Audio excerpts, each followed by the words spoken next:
All right, in goal 10.2, we'll do that one first. We're doing both today. Goal 10.2, we are adding and subtracting. So some important things about adding and subtracting. To add and subtract square roots, you're going to simplify first. I cannot emphasize that enough. Simplify first, then add and subtract by combining the coefficients. Okay? The terms, the stuff, for lack of a better word, under the radicals, the terms under the radical must be the same. You can't add and subtract something that has a radical 2 and something that has a radical 3. They have to be exactly the same. If they're the same, then you can combine them. And you're going to combine them and add them or subtract them just like you would do x terms. You look at the coefficients. So, first example. These are alike. They're both square root 5s, so this is what I'm looking at. These have to be alike. If they're alike, I just add. Positive 3 plus 4 is 7. Square root 5.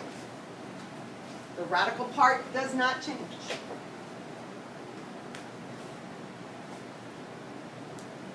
These are both alike. They're both square root 7s.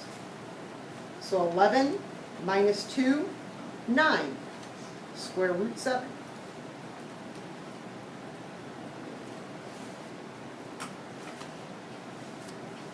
These are all alike. They all say square root x, which means I can combine them. So I have 8 plus 10 is 18, minus 12 is 6, square root x. Okay, so again, the stuff, for lack of a better word, the term under the radical must be the same for you to add and subtract. If they're the same, then you just combine coefficients. Okay? Now what if they're not the same? Like the next question. Square root of 18 plus the square root of 50. Cannot add those. If you give me 68, I mean there's no partial credit to give on a question like that. That's why I up here highlighted the words simplify first.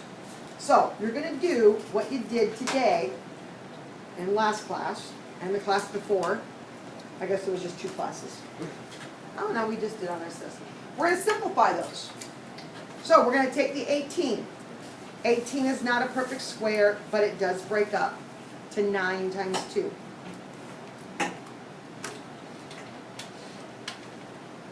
50 breaks up to 25 times 2.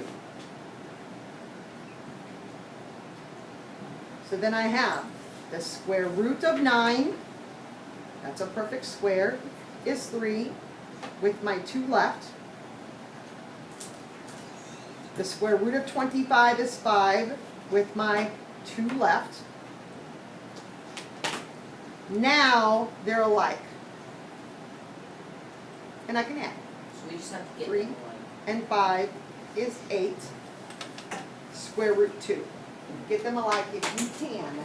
That can't always happen. I think I have one like that on. So the simplifying part is what we've done. That's why goal 10.1 was really important, because you can't add until they're the same. Once you get them the same, then you add. So this is one, Jordan. This kind of goes on to your question. 27. 27 is not a perfect square, but 27 is going to break to 9 times 3. Minus 5. 24 is not a perfect square, but it's going to break to 4 times 6. So I have my square root of 9 is 3. The square root of 3 I don't know. Minus 5. Square root of 4 is 2. Square root of 6 I don't know. Can't change that one. And I'm going to multiply here. 5 times 2 is 10. Square root 6. And when I go to look at those, they're different from each other, which means I cannot go any further on this question. That's as far as I can add or subtract because the radical parts are different. So my final answer is 3 square root 3 minus 10 square root 6. So don't force them to be alike if they can't be alike, okay? So sometimes I see this. People see this 3 left here, so they want to go up to 24 and change it to 8 times 3. But that won't work because 8's not a square, okay? So don't force something to work to make it alike if it's just not going to be alike, okay? Most of the time, yes, they're going to be alike, okay? A question or clarification on that one?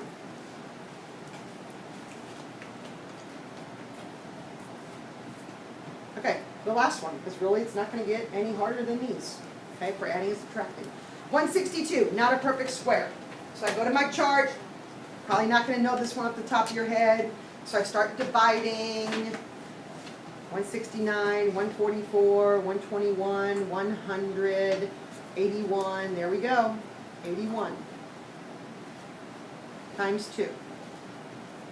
Now I know I'm getting them quicker than you might get them on your calculator, but you know, we'll take notes forever if we do that, okay? 288, not a perfect square, so I'm going to go to my calculator. Oops. And I start dividing up my chart. I'm going to show you a little hint though, okay? Knowing that I have a 2 left here, I'm going to try to see if 2 times something gives me that.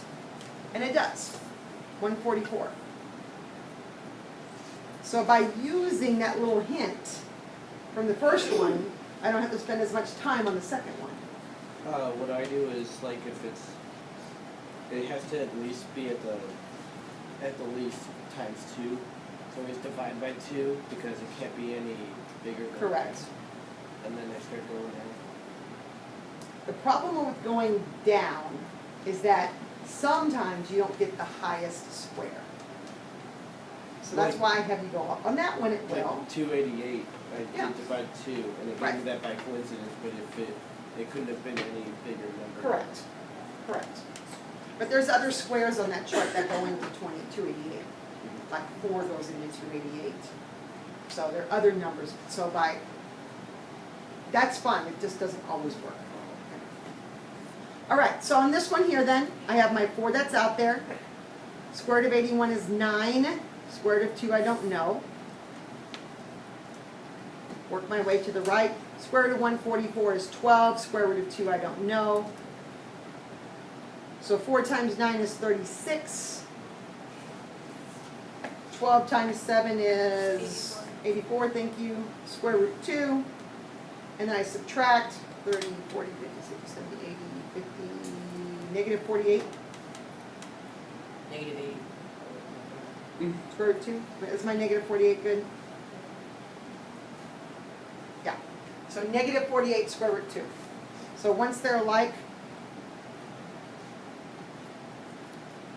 36 minus 84, negative 48 square root 2.